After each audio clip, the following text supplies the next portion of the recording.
sure you people have weapons of mass destruction, and the U.S. isn't going to release that kind of info to the Muslim world for very obvious reasons. The other Mossad man cleared his throat, speaking up for the first time. His name was Frank, and he looked more like a banker than a Mossad agent. Which site do you propose we hit instead, Isaiah? I ask because even hitting Medina feels like a half measure to me. You make the Islamists every bit as angry, but you kill maybe half as many? My problem is the mathematics of the thing. Isaiah crossed his arms, glancing furtively at his brother, before he spoke the words that he had agreed on the night before. I propose we hit the dome with a rock. You're insane, Laidlaw blurted. Destroy one of our own cities? I'm going to pause right there. I wanted you to see what's in store for you with a book that's going to make you sweat and keep you up at night. Because sometimes fiction is the only way to get a message across. And the name of the book is Countdown to Mecca. I don't want to give the whole plot away. It's by Michael Savage, the best-selling author of A Time for War and Abuse of Power. And it's the last in the Jack Hatfield series. I'm not doing them anymore. I don't have it in me, and I don't want to do any more of them. It's over. And you know why it's over? Because we're going to be over very soon unless somebody speaks the truth to what's going on in this world. If you think that ISIS is an anomaly, if you think Obama's inability or unwillingness to crush ISIS is a product of his passivity, then you, my friend, may as well buy a prayer rug and learn Arabic. The phone number is 855-407-2882. I'll be right back. Join the Savage Nation. Call now, 855-400-SAVAGE, 855-400-7282. Savage. Your Savage Nation is sponsored by SwissAmerica.com. It's the only company I trust for tangible assets, gold and silver. Call 800-BUICOIN. It is the Savage Nation. The phone number is 855-400-7282. We're talking about the tepid war against the Hitlers of our time, the decimation or the genocide being committed against Christians, Yazidis.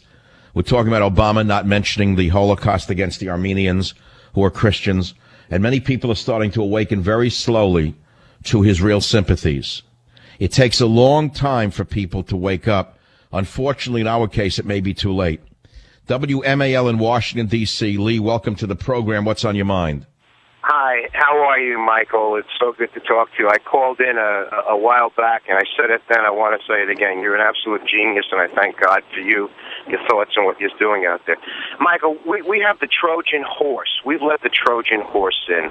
We're being destroyed from within, Michael. That Trojan horse is Obama. He hates this country.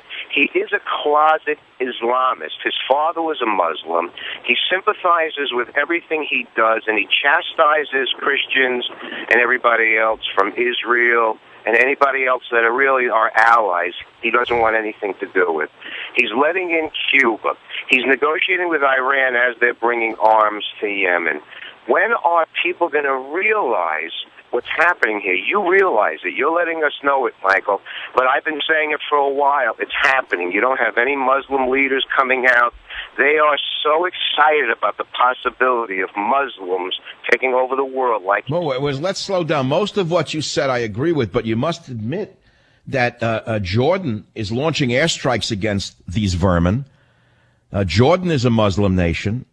Last I checked, Egypt was a Muslim nation, the most populous Muslim nation on earth, and thank God it's not in the hands of Obama's friends, the Muslim Brotherhood. They were fighting ISIS, so it's not completely hopelessly. No, it's not completely hopeless, but if you look at their human rights and you look at what they do to women there... I understand, but I mean, we got to have partners somewhere to fight these Nazis in headscarves, don't we? Absolutely. Absolutely. All right. Well, the big question is, why is Valerie Jarrett so important in the White House? And what about her Iranian connections? Everyone's buzzing about it. Most Americans never heard of her, but it's an important point. Lee, I have a question for you. Did you hear me read from my novel, the forthcoming book, Countdown to Mecca? Did you hear any of it? Yes, I heard all of it. And I want to ask you something. Did it strike you as based on reality? No doubt about it. It's happening. You are talking about reality. It's happening. I'm sending you a free copy to share with your friends. You'll get a fresh hardcover copy. The book will be out in a couple of weeks. Whether it sells or not, I don't know. I really don't know what's going to happen. You know, you write it, you talk about it on the radio, you hope people get excited by it. Why am I writing the books? Do you think I want to buy a Rolls Royce? Do you think I want to go on a yacht? Do you think I need another haircut? I do need another haircut. Actually, that's something I do need, but I can afford that. I let my hair grow too long. I'm starting to look crazy. I don't understand it, but I don't know what the hair thing is. But I'm not writing the book because I want to make more money. I'm giving money away. I'm giving away the scholarship money. That's only the beginning. I don't know how to put it to you. You know, every man has an internal clock, and everyone has a shelf life, both professionally, metaphysically, biologically. And I feel that I had to say some things in fiction that I don't even dare say on radio. And I hinted at some of them in the novel I read from you today, Countdown to Mecca.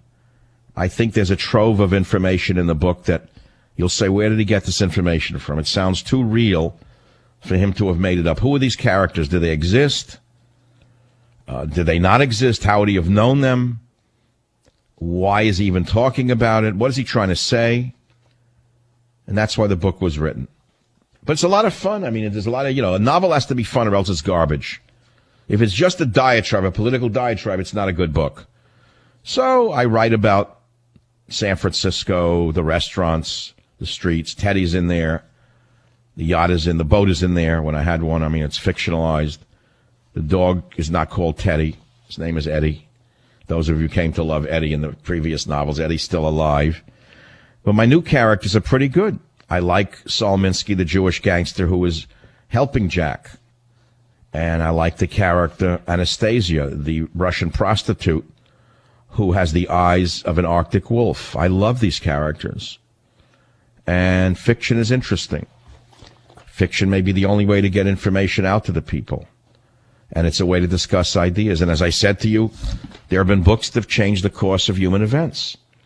I wish I could remember the book that Upton Sinclair wrote about the horrible practices in the meatpacking industry that led to all of the food safety laws around 1908 to 1910. I don't remember. Does anyone know the name of that book? I'll give you a free copy of my book if you know the book. What did Upton Sinclair write? You're going to look it up on Google now. That disclosed the horrors, the dirt in the meatpacking industry. Anyone got an answer to that one? That changed everything. It led to food safety laws. Silent Spring led to the banning of certain pesticides and awakened America to the dangers of the rampant use of chemicals in our environment. Books change things. Maybe Countdown to Mecca will save the world or awaken enough people to turn the tide against radical Islam. Does anyone know the name of the book? It's right at the tip of my tongue. I can't remember it. The Jungle. How would you just look it up on Google? Robert. He looked it up on the you knew the book? He knew the book. He knew it's a required reading. The Jungle by Upton Sinclair changed the course of human events. Silent Spring changed the course of human events. Books do change the thinking of societies, and I'm hoping that you will read Countdown to Mecca and you'll talk about it, and maybe you'll awaken people who don't care about politics by giving them a fiction book and say, this is an exciting book. And maybe they'll say, wait a minute, what is he talking about? Maybe they'll wake up to the fact that our entire military command structure is run by a bunch of old ladies who are in it for the contracts and the golf courses. And maybe they'll see something about their dear God Obama that they won't dare admit. Join the Savage Nation. Call now, 855-400-SAVAGE. Savage.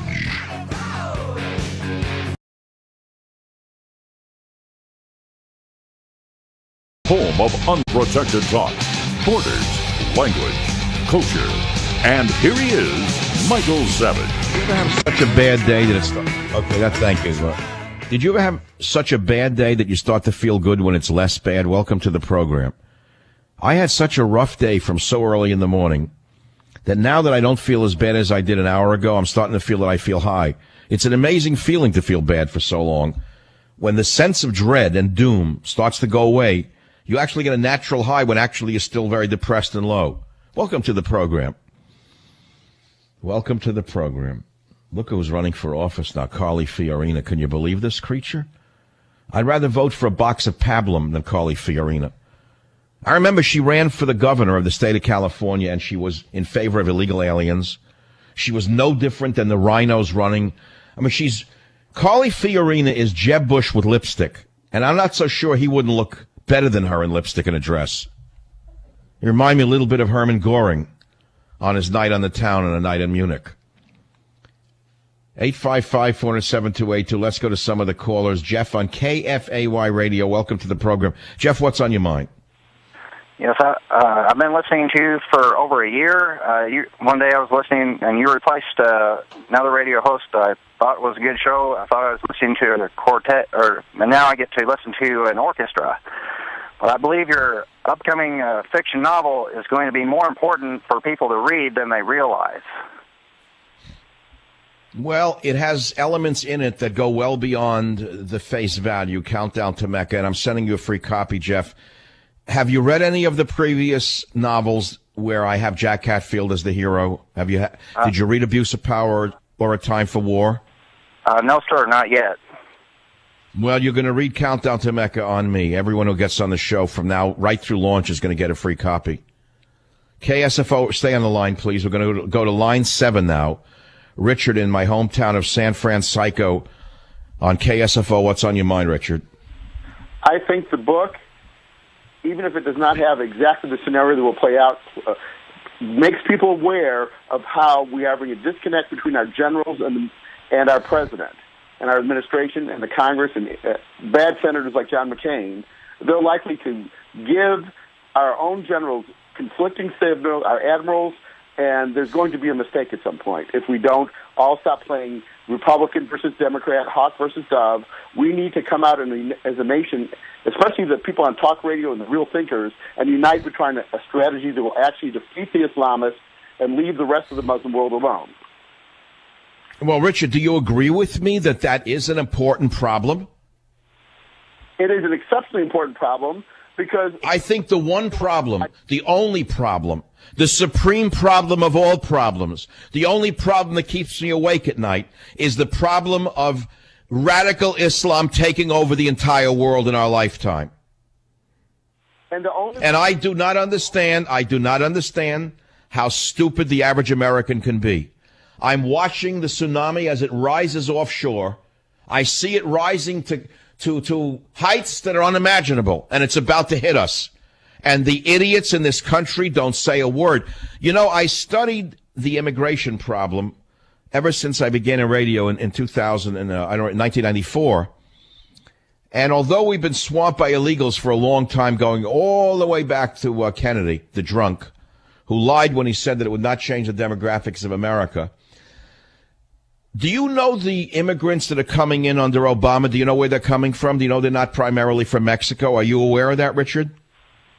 I have actually been blowing the trumpet and trying to warn people about if you bring in 10 people that will work and one person is a terrorist, you're losing the war because you're going to have terrorists all over the United States, and we won't know it if they all decide to attack on the same. Right. Well, take a guess where Obama is bringing them in from.